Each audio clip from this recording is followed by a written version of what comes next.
Masechet Eruvin Daf Tzadik Vav, on va commencer au tiers de la page. Uman shamat le Shabbat zeman tefilin.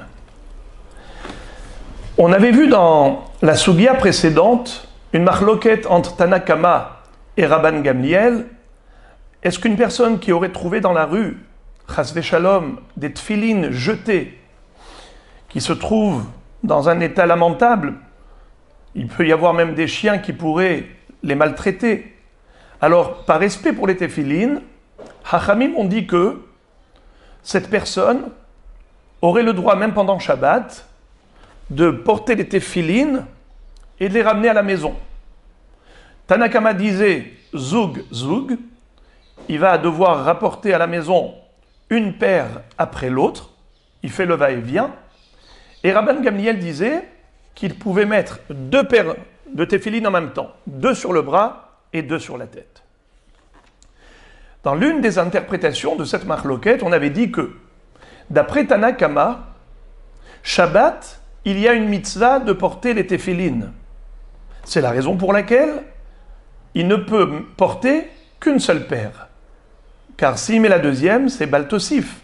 C'est ainsi que Tosfot a expliqué. Tandis que Rabban Gamliel pense que Shabbat est dispensé des tefilines. On est dispensé de la mitzvah des tefilines pendant Shabbat. Par conséquent, il n'y a pas de mitzvah. S'il n'y a pas de mitzvah de porter les tefilines, il n'y a pas de problème de Baltosif. Voilà pourquoi il peut se permettre de porter deux paires de tefilines en même temps pour les préserver par rapport à la situation d'humiliation et de mépris des tefilines. Alors maintenant, la Gemara cherche à savoir, est-ce qu'on a vraiment trouvé un Tana qui dise clairement, ouvertement, que le Shabbat est également concerné par la mitzvah de tefilin. Comme quoi, il y a une mitzvah de porter les tefilin, même pendant Shabbat. Où est-ce qu'on a trouvé, dans tout le chasse, un Tana qui l'affirme clairement? Man shamat le Shabbat zman tefilin. Parce qu'on a supposé que c'était cela la marloquette. Mais Rabbi Meir Tanakama n'avait pas dit clairement. Alors la Gemara répond, oui, on a trouvé. Rabbi Akiva, c'est Rabbi Akiva. Detania, comme il est écrit dans la baraïta suivante. Cette baraïta va interpréter un pasuk. Veshamarta et achuka hazot le moada miyamim yamima. Yamim velo lelot. Miyamim velo kol yamim. Prat le shabbatot v'yamim tovim. Divrei Rabbi Yossi Hagalili. Rabbi Akiva Omer, lo ne'emar chukazo, ela le'inyan ha'pesach bilvad. Qu'est-ce que ça veut dire? Alors, on va un petit peu développer. Dans le Sefer Shemot Parashat Bo, il y a la paracha de Kadesh li kol bechor. Au milieu de ce texte, on retrouve le pasuk suivant. Veshamarta et achuka hazot le moada. Miyamim yamima. Tu vas devoir observer cette loi en son temps d'un jour à l'autre ou des jours à d'autres. De quelle chouka, de quelle loi parle-t-on? C'est là la marloquette. D'après Rabbi Yossi Hagelili, il s'agit de la mitzvah des tefilines. La mitzvah de tefilines, tu dois l'appliquer miyamim yamima. Et d'où sait-on que ça parle de tefilin? Parce que juste avant ce pasuk, on a justement la mitzvah de Vehaya leot al yadecha ul zikaron ben enecha lema'an tiyeh torat Hashem beficha veshamarta et achuka azot le mo'adam yamim yamima. On ne peut pas plus clair. Ça parle de tefilin. Et alors maintenant, on va dire comme ça. Veshamarta et achuka azot le mo'adam miyamim yamima. Yamim velo lelot. La mitzvah de tefilin, tu dois l'appliquer qu'en journée, pas la nuit. Donc la nuit est exclue de la mitzvah. Également, mi-yamim, le même c'est toujours restrictif, une partie des jours, mi-yamim, et pas tous les jours. il y a des jours qui sont exclus de la mitzvah de Tefillin. Lesquels jours? Eh bien, c'est Shabbat et Yom Tov. C'est comme ça que Rabbi Yossi Aglili a interprété ce passouk. Relisons. Detania, Veshamarta et ahuka azot le moada, mi yamim yamima. Yamim velo lelot, mi yamim velo kol yamim. Prat le Shabbatot v'yamim tovim. Divrei Rabbi Yossi Aglili. Mais Rabbi Akiva, lui, pense que ce passouk ne s'applique pas à la mitzvah précédente qui était Tefillin, mais plutôt à la mitzvah de Korban Pessah qui figure juste avant le passage de Kadesh Li Kol Bechor. Dans Parashat Bo, vous verrez là-bas qu'on nous donne la mitzvah de Korban Pessah. Et il est écrit Zot Hukat HaPasah. Voici la loi de Pessah. Donc la Torah nous décrit le déroulement, tout le processus du sacrifice de l'agneau pascal.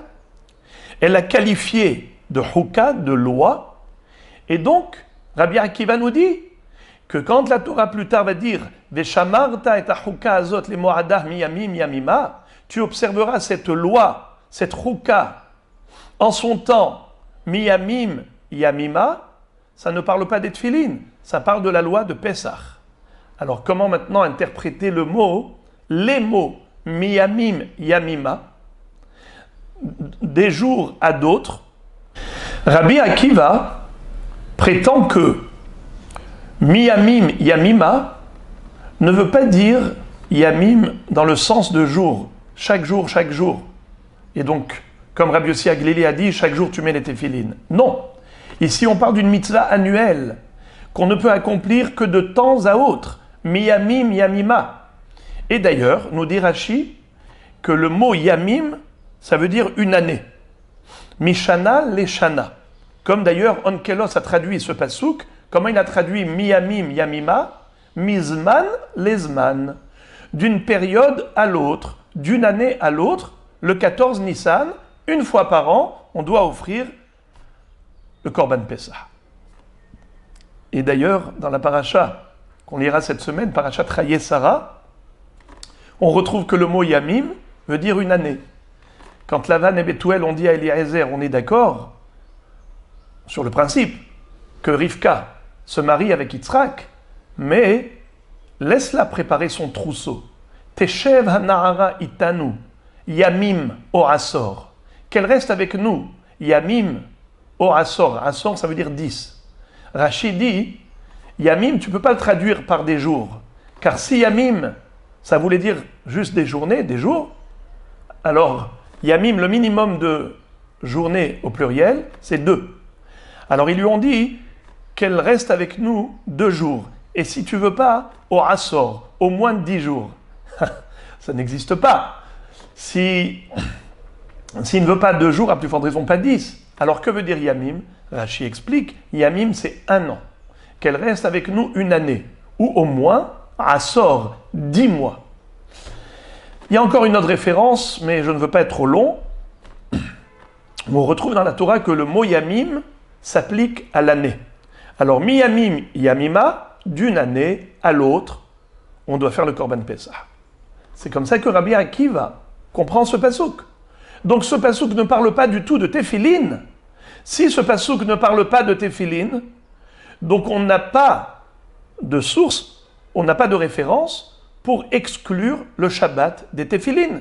Si on n'a pas d'exclusion du Shabbat, alors Shabbat est concerné par la mitzvah des Tefillin. Voilà donc on a trouvé enfin l'auteur de cette opinion. Qui dit que Shabbat c'est Zman Tefillin, c'est Rabbi Akiva. Puisqu'il n'a pas d'exclusion pour le Shabbat, donc automatiquement c'est inclus. La Gemara pose d'abord une question à ce propos. Elle nous dit donc, d'après Rabbi Akiva, le passouk Veshamarta et achuka azot le moada miyamim yamima s'applique au Korban Pessah. Alors on a une grande question. Ve'elaha ditnan ha-Pesach ve'amila mitzvot aseh. Au début de Masechet Kritout, il y a une Mishnah très longue qui énumère 36 averot pour lesquels il y a un Hiyuv Karet si la personne a commis l'infraction bémézide, elle est passible du retranchement, une mort céleste. Mais si elle a commis cette infraction béchogeg par inadvertance, alors elle ne sera pas chayevet karet, cette personne, mais elle devra apporter un sacrifice expiatoire, korban hatat. Et d'ailleurs, c'est la règle. Kol shezedono karet, shigegato hatat. Quand on est chayav karet bémézide, alors béchogeg, on doit apporter pour cette avera korban hatat. Mais la Mishnah nous dit qu'il y a deux exceptions. Il y a deux averot qui sont passibles de karet, et pourtant, béchogeg, il n'y a pas de trioufratat. C'est la mitzvah ta'aseh de Korban Pessah. Quelqu'un qui, sciemment, n'a pas apporté le Korban Pessah, il est chayav karet. Également, un garçon qui, à l'âge de 13 ans, s'est retrouvé incirconcis, parce que son père ne l'a pas circoncis, à l'âge de 13 ans, il a l'obligation de se faire lui-même la mila, d'aller voir un mohel qui lui fasse la mila. Sinon, il est chayav karet. Voilà deux mitzvot assez pour lesquels il y a un chiyuv karet. Alors la Mishnah nous dit, bien que bémézid il est chayav karet, béchogeg il n'est pas chayav khatat. Quelqu'un par exemple qui n'a pas apporté le korban Pessah béchogeg, parce qu'il ne savait pas qu'aujourd'hui il fallait l'apporter, ou il ne savait pas que c'était le 14 Nissan, eh bien cet homme-là n'est pas chayav karet. Est-ce qu'il doit apporter korban khatat? Non. Pour quelle raison? Parce que ça s'appelle mitzvah ta'aseh. Mila et Shabbat, ce sont des obligations. Ce ne sont pas des interdictions. Or, le korban khatat, on ne l'apporte que pour une infraction négative. C'est-à-dire quand on a transgressé un interdit, et pas lorsqu'on a transgressé une obligation. La Gemara maintenant va poser la question suivante. Elle va dire, pourquoi tu dis que Korban Pessah, c'est une mitzvah ta'aseh, mais pourtant, d'après Rabbi Akiva, tu devrais considérer que la mitzvah de Korban Pessah, elle est également frappée d'un interdit. Comment et pourquoi? Eh bien, parce que nous avons une règle.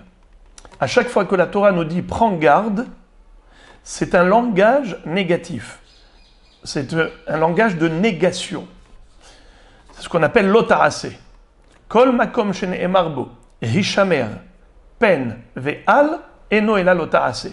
Si la Torah te dit, par exemple, hishameru lachem pen ifte levafrem, ve'sartem ba'avatem lo'im acherim. Attention, prenez garde, ne pas faire avodazara.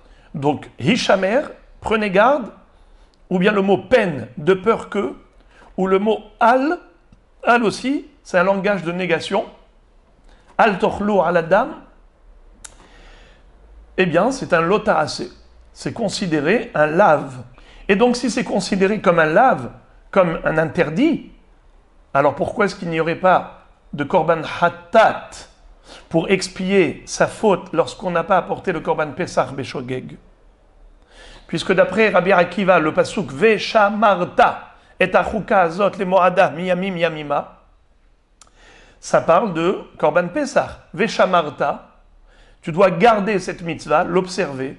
Eh bien, c'est un langage de négation, comme hishamer veshamarta. On va lire ça dans le texte. Ve'ela haditnan. Alors, cette Mishnah qu'on a apprise dans ma Masechet Kritout qui dit que ha Pesach ve'hamila mitzvot aseh. Pourquoi il n'y a pas de korban khatat pour la mitzvah de korban Pesach et de Mila? Parce que ce sont des obligations.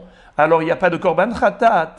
Lima de Loke Rabbi Akiva. Alors, cette Mishnah, faut-il dire qu'elle est contre l'opinion de Rabbi Akiva?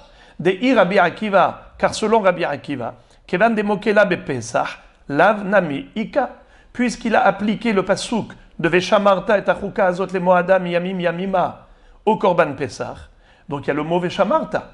Veshamarta, c'est aussi un lave, d'où on le sait, que des Rabbi Avin, Amar Rabbi Ilai, comme nous l'a enseigné Rabbi Avin au nom de Rabbi Ilai. De Amar Rabbi Avin, Amar Rabbi Ilai, kol makom sheneemar, hishamer, pen ve'al, eno ela belotarase. Tout endroit dans la Torah où tu retrouveras l'une de ces trois terminologies, eh bien c'est un langage de négation, d'interdiction. Alors pourquoi est-ce que tu ne dirais pas que celui qui s'est abstenu d'apporter l'agneau pascal serait passible d'un korban khatat? Réponse à Filutema Rabbi Akiva. Même Rabbi Akiva est d'accord qu'il n'y a pas de korban khatat pour le korban Pessah. Pourquoi? Hishamer des lave, hishamer des assez. Car tout dépend du contexte. Lorsque la Torah t'interdit de faire une action, elle te dit ne la fais pas. Elle ne veut pas que tu fasses. Elle veut que tu t'abstiennes. Alors elle te dit hishamer. Alors le hishamer, prends garde, c'est forcément une interdiction. C'est un lota'asé. C'est un lave. Mais si c'est écrit dans un contexte d'une obligation, comme ici, la Torah te demande d'apporter l'agneau pascal. Un interdit, c'est qu'elle te demande de t'abstenir. Une obligation, c'est qu'elle te demande de faire quelque chose. Donc lorsqu'elle te demande de faire quelque chose, d'apporter l'agneau pascal, donc Veshamarta, ça ne peut pas être un lave. Veshamarta, au contraire, c'est Hishamer de assez. Le Veshamarta d'un assez, c'est au contraire, c'est renforcer l'obligation. Mais lorsque le Hishamer, il est dans un contexte de lave, alors c'est un lave. Très bien. La Gemara maintenant pose une question fondamentale et donc elle va réfuter ce qu'on vient de dire. On a dit que c'est certainement Rabbi Akiva qui pense qu'il y a une mitzvah de porter les téphilines pendant Shabbat. Shabbat, zman téphilin. Puisqu'il a dit que le pasuk Veshamata tachuka azot emo adam yamim yamima, ça ne parle pas de téphilin, ça parle de Korban Pessah. Si ça ne parle pas de téphilin, donc il n'y a pas d'exclusion. Il n'a pas la dracha de Rabbi Yossi Aglili qui dit miyamim velo kol yamim. Alors, Shabbat, naturellement, il faut mettre les téphilines. La Gemara va démontrer que c'est faux. Vesava Rabbi Akiva Shabbat zman tefilinu. Est-ce que Rabbi Akiva, tu peux lui faire dire une chose pareille, qu'il faut porter les tefilines pendant Shabbat? Mais c'est impossible. Ve'atanya, on a une braïta qui dit clairement, Rabbi Akiva Omer, Yachol yaniach adam tefilin beshabbatot v'yamim tovim. Rabbi Akiva lui-même pose la question, est-ce possible qu'un homme doive porter les tefilines pendant Shabbat et Yom Tov? Talmud lomar vehaya lecha leot al yadecha mi shetzerichin ot yatz'u elu shehen gufan ot. La Torah nous dit que les téphilines, c'est un hot, c'est un signe d'alliance entre Am Israël et Akadosh Baruch Hu. Le Shabbat également s'appelle hot, c'est un signe d'alliance entre Israël et Akadosh Baruch Hu. Où est-ce qu'on retrouve les tefilines intitulées hot? Ukshartam les hot al yadecha. Où est-ce qu'on retrouve que Shabbat s'appelle hot? Béni ou ben béné Israël, hot hi le'olam. Donc, maintenant on dit la chose suivante. Pendant toute la semaine, il nous faut un signe d'alliance avec Hachem. C'est les téphilines que l'on porte sur soi, que l'on attache sur son bras et sa tête. Ukshartam le'ot al yadecha vehayu le'totafot ben ha'enecha. Toute la semaine, on a besoin de ce signe d'alliance. Par contre, le Shabbat, qui est déjà un signe d'alliance en soi, ot hi le'olam, si tu vas porter les téphilines pendant Shabbat, c'est que, en quelque sorte, tu négliges le Shabbat. Tu ne le considères pas suffisamment hot, comme un signe d'alliance. Alors, c'est la raison pour laquelle Shabbat, on n'a pas à porter les téphilines. Il n'y a pas de mitzvah de porter les téphilines Shabbat, d'après Rabbi Akiva. Alors, certes, Rabbi Yossi Aglili a exclu Shabbat des téphilines par le biais du pasuk Veshamata tachuka zot emo adam yamim yamima, miyamim velo kol yamim, mais Rabbi Akiva a exclu le Shabbat et Yom Tov par rapport au mot hot. On ne met pas de téphilines qui s'appelle hot un jour qui est déjà en soi un hot comme Shabbat et Yom Tov. Donc on n'a toujours pas trouvé le Tana qui dit clairement que Shabbat zman tefilin. Alors la Gemara propose un autre Tana. Ela haïtanahu des Tanya. C'est celui qui figure dans la braïta suivante. Hani'or balayla ratza holetz ratza maniach. Divrei Rabbi Nathan. Yonatan Akitoni Omer, En Manihin Tefilin Balayla. Alors, dans cette baraïta, il y a une mahloket entre Rabbi Nathan, que la Gemara va qualifier de Tanakama, premier Tana, et le deuxième, c'est Yonatan Akitoni. Quelle est leur mahloket? C'est par rapport au port des téphilines pendant la nuit. A-t-on une mitzvah de porter les téphilines pendant la nuit? Selon Rabbi Nathan, oui. Rabbi Nathan dit que on ne porte pas les téphilines la nuit, c'est uniquement midérabanan, de peur que la personne s'endorme et que dans son sommeil, il manque de respect aux téphilines en lâchant des odeurs et autres. C'est pour cela que les chachamim ont dit on ne porte pas les téphilines la nuit. Mais dans l'absolu, selon la Torah, oui, la nuit c'est un zman de téphilines. Preuve, c'est que si cet homme est réveillé toute la nuit, ratsa maniah. Ça veut dire que si il est ni'or balayla, ha-ni'or balayla, celui qui est réveillé pendant la nuit, ratsa holetz, ratsa maniah. S'il le souhaite, il peut retirer les téphilines. S'il le souhaite, il peut les mettre. Comment il peut les mettre? Mais si la nuit est exclue de téphilines, ce serait assourd de mettre les téphilines pendant la nuit. C'est baltosif.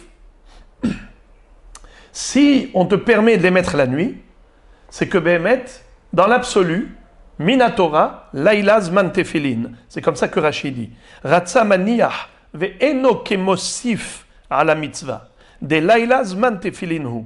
Ve'rabanan hem shegazru shema yafiach bahem keshehu yashen. Alors, avant d'arriver à l'analyse de Rabbi Nathan qui nous concerne, on va d'abord rappeler le deuxième Tana. Yonatan Hakitoni. Dans tout le chasse, on le retrouve qu'une seule fois.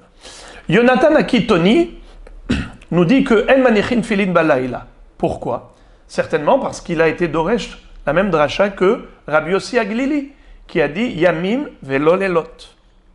Bon, la Gemara maintenant analyse les paroles de Rabbi Nathan, qui est Tanakama.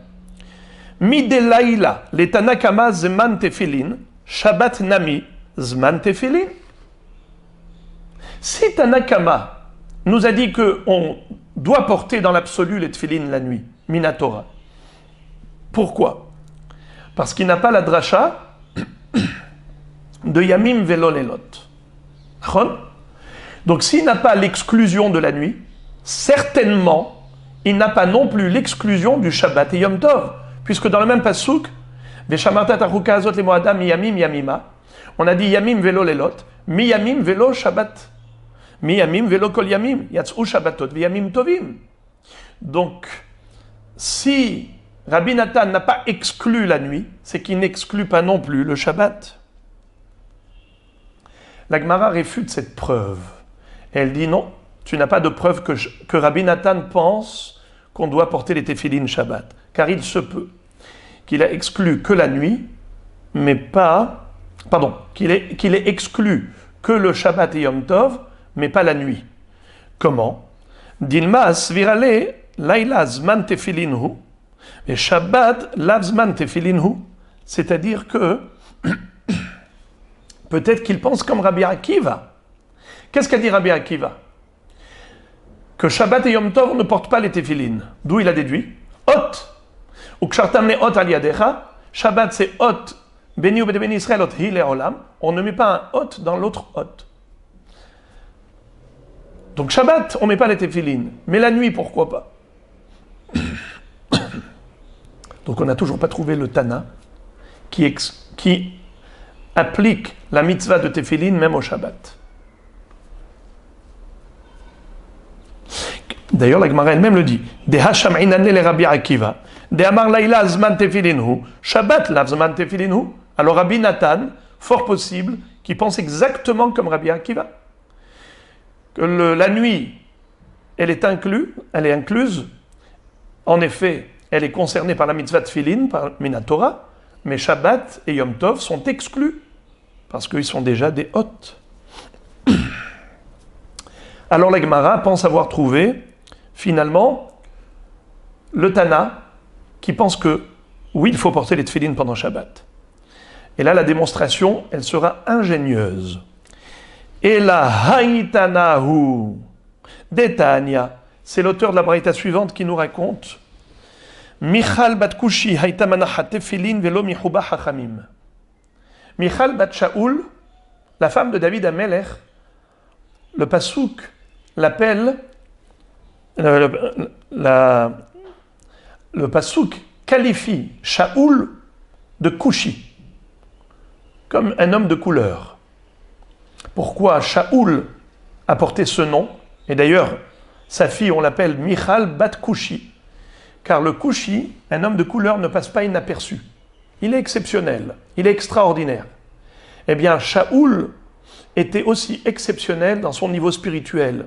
Lorsqu'il avait été oint comme roi d'Israël, figurez-vous qu'il était considéré qu'Eben Shana Lechet, comme un bébé qui vient de naître, qui a à peine 1 an, qui n'a jamais fauté. Shaoul était pur de faute. C'est pour ça qu'il a été élu comme roi d'Israël.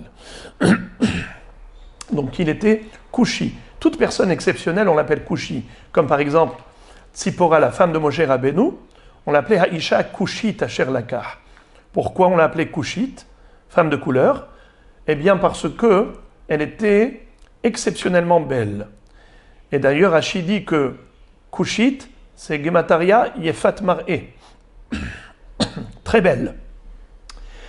Ou bien, comme dit Rashi, que généralement, les parents ou les grands-parents, quand ils ont un enfant qui est exceptionnel, ils ont peur du Haïnara. Alors ils l'appellent Kushi. Bon, Michal bat Kushi, Michal, la fille de Shaoul Amelech, Aïta manachat filin. Elle portait les téfilines tous les jours. Velo mihuba hachamim. Hachamim ne lui ont fait aucune remarque. Veishto shel Yona, Aïta ola la regel. Velo mihuba hachamim. Également, Veishto shel Yona, Aïta ola la regel. Velo mihuba hachamim. La femme du prophète Yona, elle montait 3 fois par an à Pessah, Shavuot et Sukkot pour les fêtes de pèlerinage.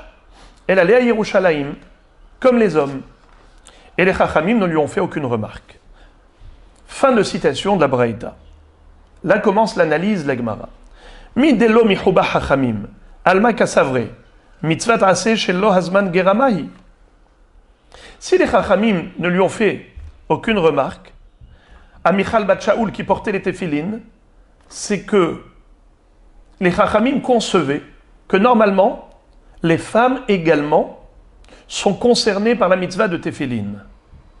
Pourquoi est-ce qu'elles seraient concernées? Pourtant, la femme, elle est dispensée de toutes les mitzvot temporelles, de toutes les obligations temporelles. Mitzvat aseh she'azman gerama, nashim peturot. Toute mitzvah qui est limitée dans le temps, eh bien, elle n'incombe pas aux femmes, sauf certaines obligations, comme Kiddush et Matzah. Mais sinon, en général, toutes les actions de mitzvah, toutes les obligations qui sont temporelles, les femmes sont dispensées. Alors normalement, les téfilines, est-ce que c'est une mitzvah temporelle ou intemporelle? C'est ça la question. Si on dit qu'il n'y a pas de mitzvah de téfilines la nuit, ou Shabbat ou Yom Tov, eh bien c'est qu'elle est limitée dans le temps. La femme, elle est dispensée de cette mitzvah. Mais si on dit que c'est une mitzvah intemporelle, tout le temps doit porter les téfilines, jour et nuit, et même Shabbat et Yom Tov, donc c'est normal que la femme soit tenue de porter les téfilines. Donc Michal bat Shaoul, elle mettait les téfilines à ce titre, parce qu'elle concevait que c'est une mitzvah intemporelle, et par conséquent, il fallait porter les téfilines. Alors pourquoi toutes les femmes ne mettent pas? Tosfot disent que comme les téfilines requièrent un corps propre, et parfois la femme, elle est indisposée, et ainsi de suite, donc c'est pour cela que les Chachamim l'ont dispensé. Mais sinon, dans l'absolu, oui, en effet, la femme est concernée par la mitzvah de tefilin. Je vous lis le Tosfot. Mishum de tefilin tzrichin guf naki, venashim enam zrizot lizaher. Voilà donc, on a compris que ce Tana qui dit que Michal bat Shaoul portait les téfilines et Chachamim n'ont rien dit, qui ne dit mot consent, eh bien c'est la raison pour laquelle on peut dire qu'on a trouvé le Tana qui pense que Shabbat Zman Tefillin. C'est l'auteur de cette baraïta. La Gemara réfute cette proposition et elle dit Vedilma savarla kerabi aussi, de amar nashim somchot reshut. Qui te dit que nécessairement, Michal bat Shaoul, si elle portait les tefillin, c'est que elle a fait à titre d'obligation. Peut-être que elle a fait ça de manière facultative. D'ailleurs, on a retrouvé que Rabbi aussi pense qu'une femme, même si elle est dispensée de la mitzvah, elle peut l'accomplir tout de même à titre facultatif, pas impératif. Où est-ce qu'on retrouve cette chita de Rabbi aussi? Alors je lis les 3 derniers mots de la page. Vedil ma savarla ke Rabbi aussi. Peut-être que le Tana de cette baraïta, il pense comme Rabbi aussi. Des Amar, Nashim, Somchot, Reshut. Qu'est-ce que ça veut dire? Vous savez que tout korban individuel, lorsqu'un homme apportait un sacrifice au Beth Amikdash, il devait, avant la shrita, apposer ses mains sur la tête de la bête et appuyer fortement sur la tête de la bête. Comme il est écrit, Daber el beni Israël va marta alehem, Adam ki akriv mikem korban lachem mina behema mina bakar ou mina tzon takrivu et korbanchem, ve samach yado al rosh haola, ve nirtzalo lechaper alav. Donc, ve samach yado. Mais à qui s'applique cette mitzvah? Daber el bene Israël velo benot Israël. Si une femme qui apporte un korban souhaite tout de même appuyer avec ses mains sur la tête du korban, elle peut ou elle ne peut pas? C'est une marloquette entre Rabbi Yossi et Rabbi Yehuda. Rabbi Yossi dit oui, pourquoi pas? Nashim, somchot, reshut. La femme, elle peut faire la semicha, elle a le reshut, elle a le droit. Elle n'est pas obligée, ce n'est pas une chova, mais il n'y a pas d'interdiction. Reshut, si elle le veut, bravo, que la kavod. C'est comme une femme qui n'a pas l'obligation d'aller à la souka, et elle va à la souka. Elle prend le loulav, elle écoute le shofar. Mais Rabbi Yehuda dit non.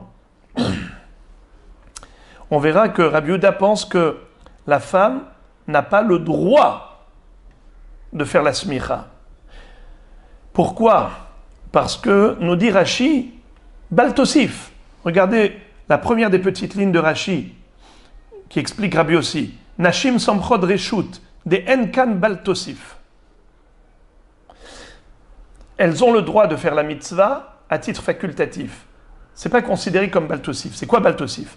Baltosif, c'est que Akadosh Baruch Hu nous demande de ne pas rajouter sur les mitzvot qu'il nous a donnés. On ne doit pas inventer des mitzvot.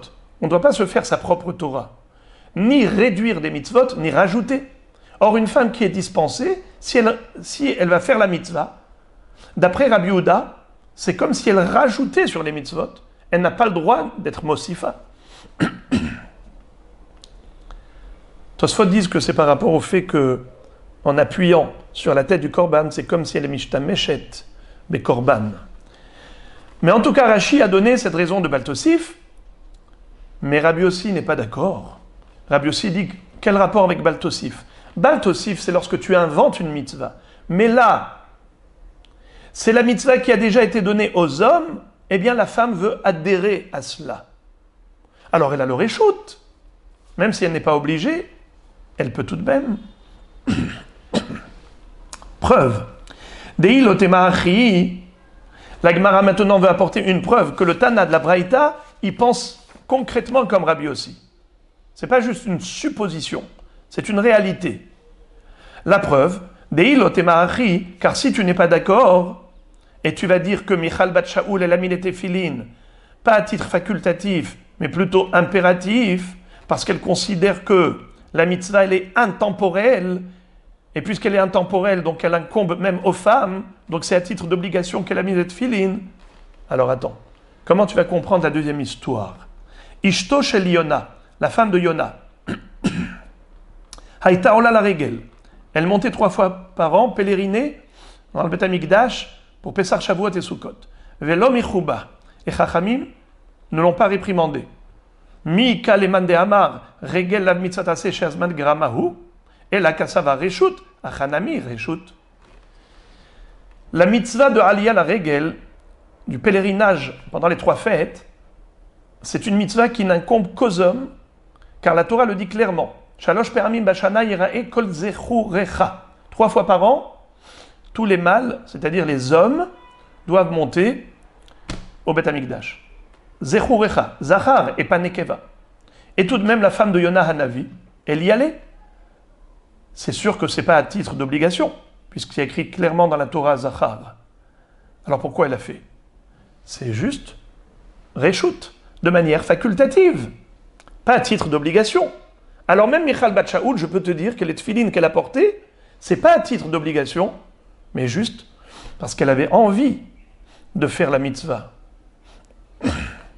Donc on n'a toujours pas trouvé l'auteur de cette opinion qui consiste à dire que Shabbat, Zman, Tefilin, car Michal Bat Shaoul, si elle a mis les Tefilin, c'est pas parce que c'est une mitzvah intemporelle qui s'applique même Shabbat. Behemet, c'est une mitzvah qui ne s'applique pas Shabbat, et malgré tout, elle a mis les Tefilin, Mishum Reshut, comme Rabbi aussi. Alors voilà, finalement, l'Agmara a trouvé 2 auteurs de cette opinion. Ça va être Rabbi Meir et Rabbi Yehuda, qui eux pensent en effet que Tfilin, c'est une mitzvah assez intemporelle, qui s'applique jour et nuit, qui s'applique même le Shabbat et Yom Tov selon la Torah, et donc même les femmes, dans l'absolu, elles sont tenues de porter les téphilines. C'est seulement Midei Rabbanan qu'elles ont été dispensées par rapport à ce qu'on a dit Goufnak. Alors, la démonstration sera longue. Elahai Tana Hu Detania. Voici le Tana qui pense que Shabbat, Zman Tefilin Detania, Hamotze Tefilin, Machnisan Zug Zug, Ehad Ha'ish ve Ehad Ha'isha, Ehad Hadashot ve Ehad Yeshanot. Divrei Rabbi Meir. Rabbi Yehuda Oser Bahadashot ou Matir Bayeshanot. Donc cette baraïta nous parle du sujet qu'on a déjà vu dans la Mishnah. Quelqu'un qui pendant Shabbat se promenait et voilà qu'il a découvert une chose terrible, des tfilines qui étaient jetés à terre, plein de tfilines. Qu'est-ce qu'il doit faire? Eh bien, Machnisan Zug Zug. Rabbi Meir dit qu'il doit les faire entrer une paire après l'autre à la maison en les portant sur le bras et sur la tête.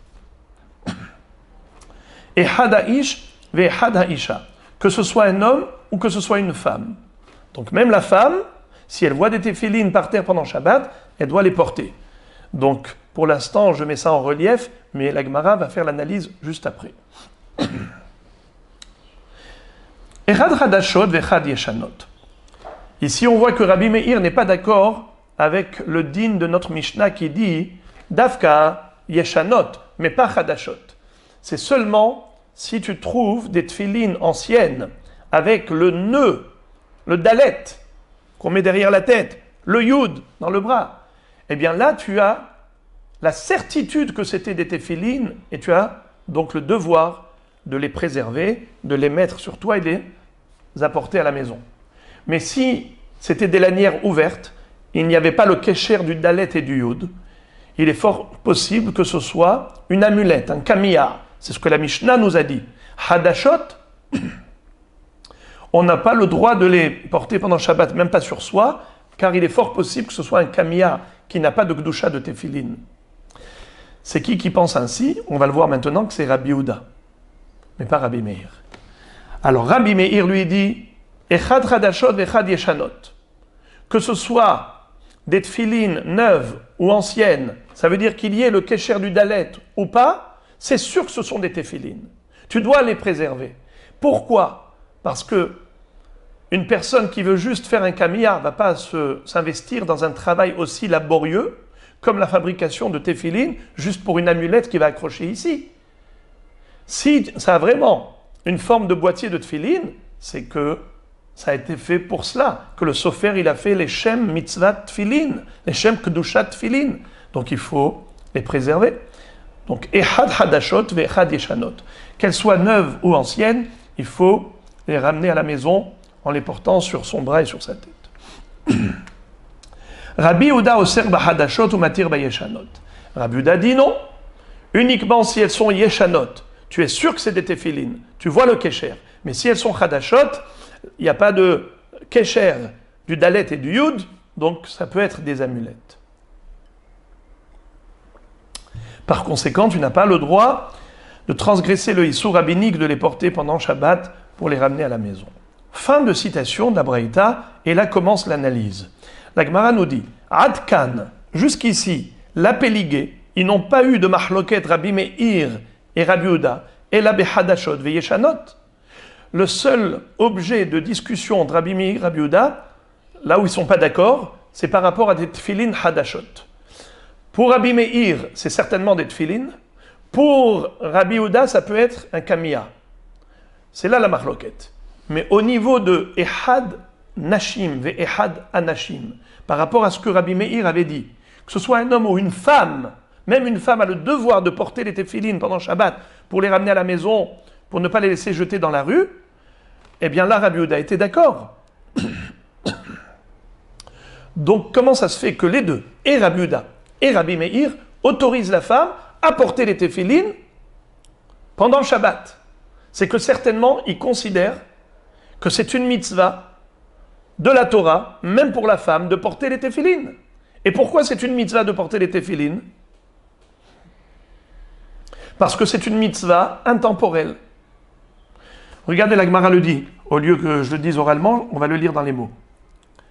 Aval Isha, la péligé, par rapport à la femme, ils ne sont pas en mahloket. Tout le monde est d'accord que la femme doit porter les téphilines pendant Shabbat pour les ramener à la maison.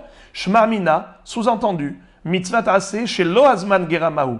Vechol mitzvah ta'aseh chez en azman gerama, nashim chayavot.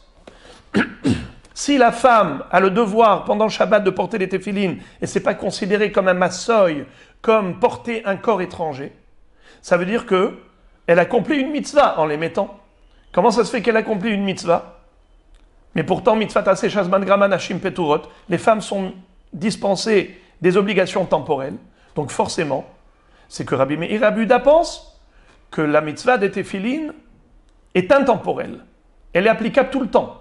Non-stop, même la nuit, même Shabbat, même Yom Tov. Et donc, si elle est intemporelle, c'est tout à fait normal que la femme soit concernée par cette mitzvah. La mitzvah de Téphilin incombe aux femmes également, d'après Rabbi Meir et Rabbi Yehuda.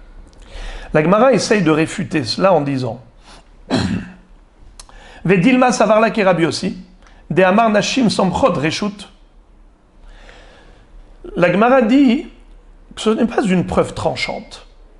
Le fait qu'on ait permis à la femme de porter les téphilines pendant Shabbat pour les ramener à la maison, téphilines sur la main et sur la tête, et on a dit que c'est derech malbouche, et c'est pas considéré comme transporter un objet, un corps étranger, ce qui est sourd, on n'a pas le droit à Shabbat de transporter.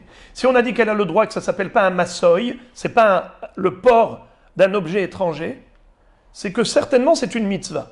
La Gemara dit, ma pitom, je peux te dire qu'il n'y a aucune mitzvah pour la femme de porter les téphilines. Jamais. Ah, alors pourquoi Shabbat elle a le droit de les mettre pour préserver les téphilines qui sont jetées dans la rue? C'est parce que peut-être Rabbi Meir et Rabbi Yehuda pensent comme Rabbi aussi que Nashim somchot reshut, c'est-à-dire ce qu'on a déjà vu précédemment. La mitzvah de smicha, la Torah l'a adressée aux hommes. Daber el bnei Israël, et samach et yado. Donc la smicha, c'est une mitzvah qui incombe aux hommes, c'est clair. Maintenant les femmes, est-ce qu'elles peuvent faire la smicha? Rabbi aussi a dit oui. Elles ne sont pas obligées, mais si elles le veulent, elles le peuvent. À titre facultatif. Nashim samchot reshut. Alors je peux dire aussi les téphilines. Les téphilines, elles ne sont pas obligées, mais si elles ont envie pendant toute la semaine de mettre les téphilines, pourquoi pas? Comme Michal bat Shaoul, pourquoi pas? Alors, si elles ont le droit de porter les téphilines de manière facultative, alors je peux dire que c'est derech malbouche. Pourquoi Shabbat, une femme qui trouve des téphilines jetées dans la rue, elle doit les mettre, les porter et les amener à la maison? Parce que, étant donné que si elles souhaitaient, pendant la semaine, mettre les téphilines, elles auraient pu, comme Michal bat Shaoul, même si c'est à titre facultatif, mais c'est faisable.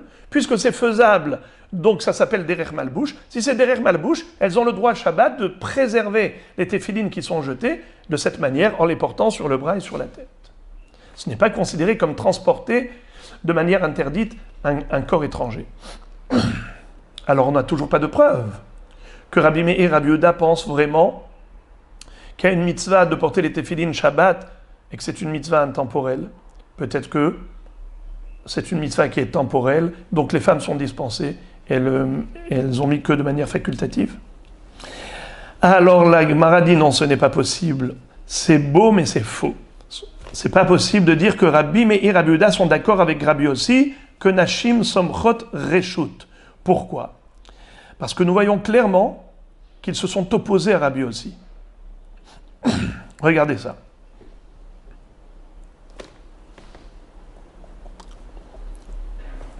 La Salka d'Atach ne pense pas une chose pareille, que Rabbi Meir et Rabbi Yehuda pensent comme Rabbi Yossi. Dès lors Rabbi Meir savar la Rabbi Yossi, dès lors Rabbi Yehuda savar la Rabbi Yossi. On va démontrer maintenant que ni Rabbi Meir et ni Rabbi Yehuda ne sont d'accord avec Rabbi Yossi pour autoriser les femmes à accomplir une mitzvah facultative. Quelle est la preuve?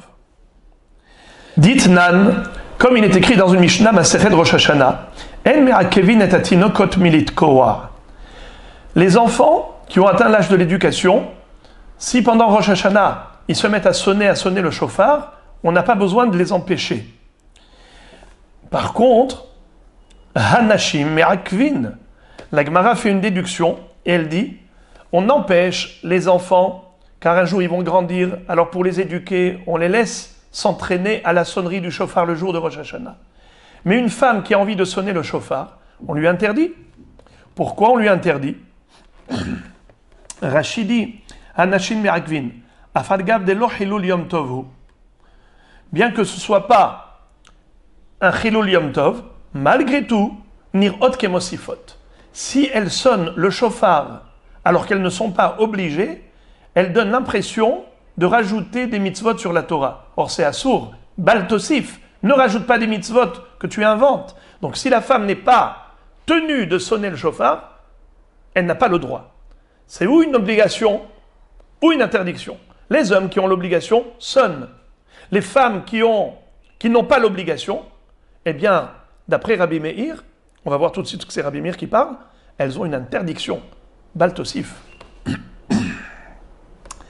Et d'où sait-on que c'est Rabbi Meir qui parle? Stam matnetin, Rabbi Meir. On a une règle. Stam Mishnah, c'est Rabbi Meir. Quand il n'y a pas le nom de l'auteur, c'est certainement lui. Et maintenant, on va démontrer que même Rabbi Yehuda n'est pas d'accord avec Rabbi Yossi. Velo Rabbi Yehuda savar la ki Rabbi Yossi de Tanya, daber el bnei Israël ve samach. Bnei Israël somchin, ve en benot Israël somchot. Rabbi Yossi ve Rabbi Shimon omrim, Nashim somchot reshut. Ustam sifra mané, Rabbi Yehuda. Alors la Gemara nous cite une baraïta qui figure dans le Sifra. Sifra, c'est une compilation de tous les commentaires du Sefer Vaïkra. Il y a le Sifri, le Sifra. Sifra s'appelle aussi Torah de Kohanim. Il y a la Mechilta. Sur Shemot, il y a Mechilta. Qui est l'auteur du Sifra? C'est Rabbi Yehuda. Donc ce qu'on va dire maintenant, Tanakama de cette baraïta, ça va être Rabbi Yehuda, qui est en marloquette avec Rabbi Yossi et Rabbi Shimon. Qu'est-ce que disent Rabbi Yossi et Rabbi Shimon? Ils disent que les femmes, elles ont le droit d'apposer leurs mains sur la tête de la bête avant de la sacrifier. Nashim somchot reshut. Rabbi Yossi et Rabbi Shimon nous disent que les femmes, elles ne sont pas obligées, mais si elles le veulent, elles peuvent. Tandis que le Tanakama, que la Gemara désigne comme étant Rabbi Yehuda, eh bien, il dit non. Daber el Bnei Israël somchin, ve en benot Israël somchot. Les benot Israël n'ont pas le droit d'être somechet. Alors, pourquoi elles n'ont pas le droit? Parce que c'est nir akemosif, baltosif. Alors, de la même façon que elles n'ont pas le droit de faire la mitzvah de smicha, c'est baltosif. Ainsi, ils n'ont pas le droit de faire la mitzvah de Tkirat Shofar. C'est Baltosif. Alors maintenant, on va remonter en arrière. Qu'est-ce qu'on avait dit à propos des tefilin? Hamotse tefilin machnisan zug zug echad ha'ish ve'echad ha'isha. Echad ha'ish ve'echad ha'isha. Divrei Rabbi Meir. Après ça, on a vu Marloquette pour Hadashot Yeshanot. La Gemara avait dit, aussi bien Rabbi Yehuda comme Rabbi Meir sont d'accord sur cette halakha, que la femme qui trouve des tefilin jetés dans la rue, eh bien, elle doit les porter sur son bras et sa tête comme un homme. Comment ça se fait? Mais si tu me dis que d'après Rabbi Meir et Rabbi Yehuda, une femme qui n'a pas la mitzvah, eh bien, n'a pas le droit de faire la mitzvah, parce que c'est Baltosif. Alors, comme elle a le droit de porter les tefilin pendant Shabbat, mais c'est transporter pendant Shabbat des tefilin. Premièrement, c'est assour. C'est-à-dire que il y a une hotza, elle n'a pas le droit de porter puisque c'est pas derech malbouche. Et la vadaï, si on lui permet parce que c'est derech malbouche. Pourquoi c'est derech malbouche? Car dans l'absolu, la femme, elle a l'obligation de mettre les tefilin. Pourquoi elle a l'obligation? Parce que c'est une mitzvah intemporelle. Pourquoi c'est une mitzvah intemporelle? Parce qu'il n'y a aucun temps qui n'est exclu. Ni Shabbat, ni Yom Tov, ni la nuit. Alors, puisque nous avons trouvé ceux qui disent que, en effet, la mitzvah de tefilin est intemporelle, ça veut dire que Shabbat, Zman, tefilin, c'est qui pense ainsi? Rabbi Meir et Rabbi Yehuda. Donc finalement, Baruch Hashem, on a trouvé les auteurs de cette opinion.